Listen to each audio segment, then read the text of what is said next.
তাওহীদ ও শিরিকের মধ্যকার প্রথম সশস্ত্র যুদ্ধের নাম বদরের যুদ্ধ।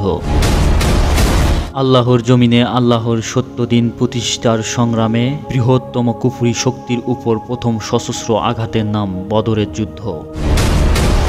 পৃথিবীতে সত্য আর ন্যায় বিচারের মিশনে মিথ্যার বুকে প্রথম মরণ আঘাতের নাম বদরের যুদ্ধ।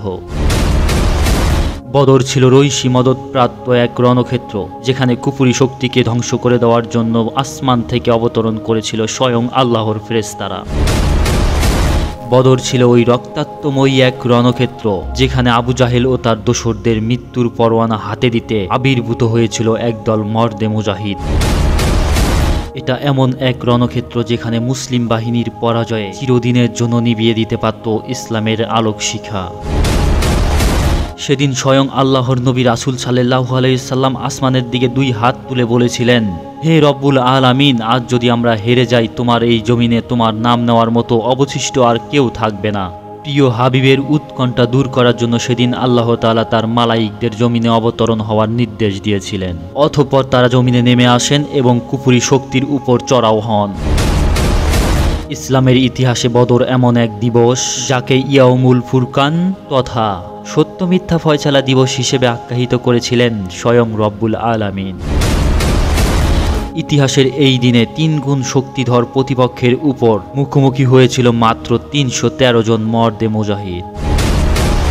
যুদ্ধের প্রাককালে সৈন্য সংখ্যার এই বিশাল পার্থক্য আল্লাহর নবীকে উদ্বিগ্ন করে তোলে। তখন আল্লাহর নবীকে তার সাহাবীরা বলেছিলেন, আপনার রবের দেখানো পথে আপনি নির্দ্বিধায় এগিয়ে চলুন, আমরা কোনো অবস্থাতেই আপনাকে ছেড়ে যাব না।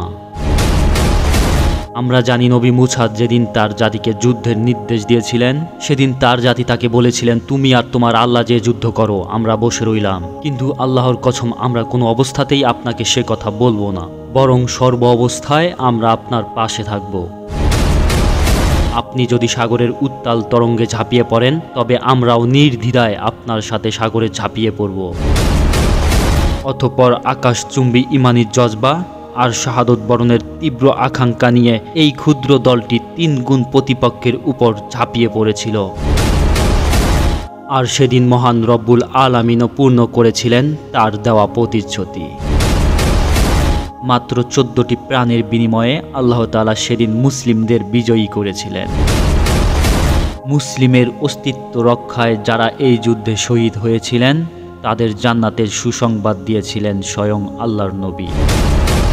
ইসলামের ইতিহাসে মর্যাদা ও মাহাত্ম্যে আজকের এই বদরের উপাখ্যানে আপনাকে স্বাগতম। ধারাবাহিক এই আয়োজনের দ্বিতীয় পর্ব দেখার জন্য চ্যানেলটিতে সাবস্ক্রাইব করে সাথে থাকার অনুরোধ রইল।